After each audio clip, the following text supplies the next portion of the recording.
Apple is the biggest name in the technological industry. With many amazing products, Apple has very few competitors. Well, the man behind the success and rise of the company is Steve Jobs.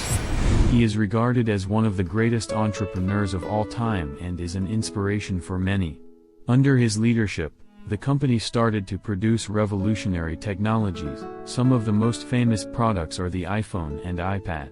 Due to the success of the company, the products are a symbol of economical status in the present generation.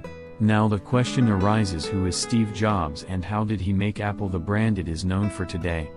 Watch the full video to know more about Steve Jobs' success story. Stephen Paul Jobs was born to Joanne Scriable and her boyfriend, Abdul Fattah Jandali. Scriable's parents objected to her dating a Muslim and insisted she give her child up for adoption. He was adopted by Paul and Clara Jobs, a couple in Palo Alto, California. He lived in Mountain View, California. This place was later renamed the Silicon Valley. During his childhood, Jobs and his father worked on electronic equipment in the family garage. His father used to demonstrate to him how to take apart and reconstruct electronics. This hobby instilled confidence, tenacity, and mechanical prowess in Jobs. Therefore, the path to excellence started to off from his family's garage. Jobs was always an intelligent and innovative thinker since his childhood. However, his youth was struck in the quicksand of formal schooling education. He was a prankster during his days in elementary school, and hence, his fourth-grade teacher needed to bribe him to study. He tested so well that the administrators wanted him to skip ahead to high school, but his parents declined that offer. Post-high school, Steve enrolled at Reed College in Portland, Oregon. There too, he was frustrated and dropped out of college and spent the next year and a half dropping in on creative classes at the school. In 1974, Jobs took over the job of a video game designer with Atari. A few months later, he left the company and traveled to India. In the subcontinent, he with psychedelic drugs. During the days when Jobs was enrolled in high school, he was introduced to Steve Wozniak. Later on, the duo co-founded Apple. During an interview, Wozniak stated that their partnership was successful because of their love for electronics. They used to work for hours with digital chips and very few had the idea of chips during that time. Although Wozniak had designed many computers before Jobs did, both of them had a common interest. The start of their entrepreneurial venture was in 1976 when Jobs and Wozniak started a company named Apple Computer.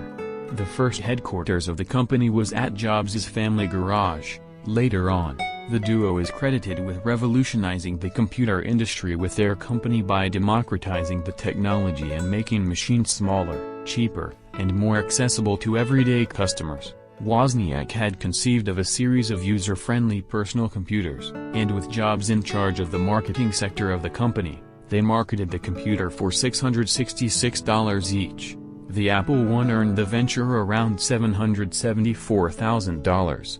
After 3 years of Apple's second model, the Apple II, the company's sales increased by 700% to $139 million. In 1980, the product became a publicly traded company and comprised a value of $1.2 billion by the end of the first day of trading. Later on, Jobs asked the marketing expert John Sculley of Pepsi-Cola to accept the role of CEO of Apple. However, the next several products of the company experienced negative feedback due to the flaws in the products. The year 1984 experienced the release of Macintosh. It was both romantic and creative.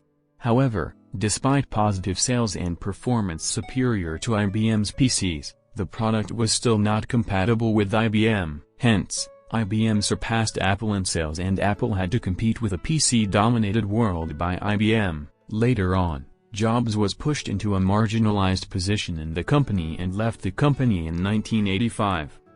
Post his tenure at Apple, Jobs began a new hardware and software enterprise named Next.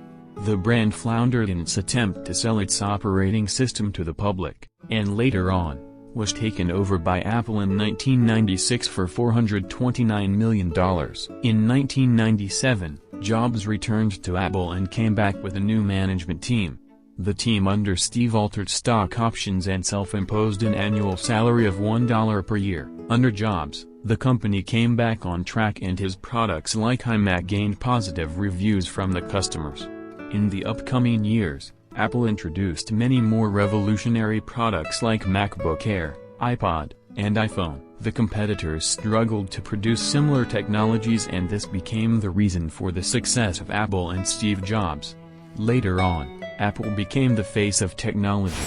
In 1986, Steve purchased an animation company from George Lucas.